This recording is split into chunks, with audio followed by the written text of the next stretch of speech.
Hi everyone. So today I'm going to talk about how to find the absolute value of a complex number. So let's get going.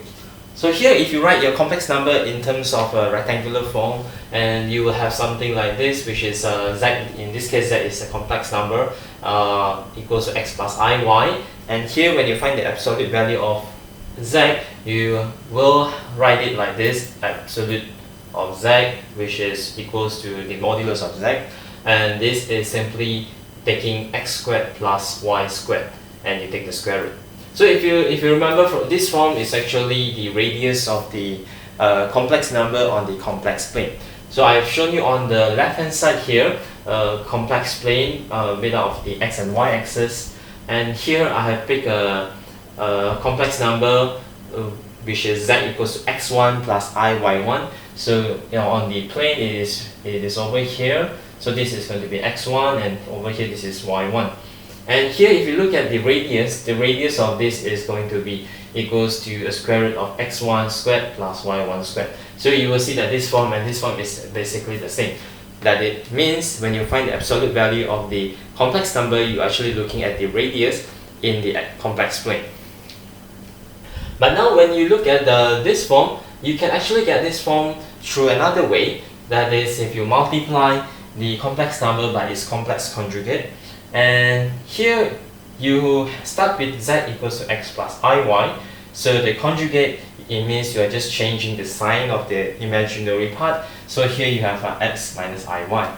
So you are going to multiply it as you do in a normal arithmetic, and here you will get finally this expression where you will recognize that I squared is equals to -1.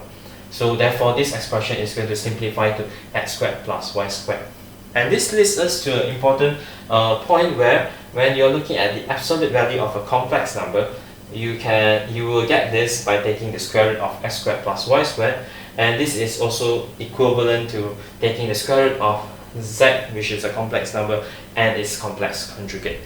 So now let's try to apply this in a very simple example. And here we want to find the absolute value of 2i minus 1 divided by I minus 2. So here we can make it easy by simplifying the expression by multiplying the complex number here by the complex conjugate of the denominator. So here the denominator is equals to I minus 2, therefore the conjugate is going to be negative I minus 2. So here when you multiply both the numerator and the denominator, you will get this expression, and after simplifying this, you will get 4 minus 3i divided by 5. So remember, from this expression, the absolute value of the complex number z is simply the square root of the complex conjugate and its complex number. So here we find z times z conjugate, and this is going to be 4 minus 3i. So here when you take the conjugate, you're taking 4 plus 3i, and you multiply them, and you will get 16 plus 9 at the numerator and 25 at the denominator, and this is going to give you equals to 1. So therefore the absolute value of z is going to be equals to 1. So that is how you apply this process in order to find the absolute value of the complex number by either using this expression or this expression, and it will give you the same result.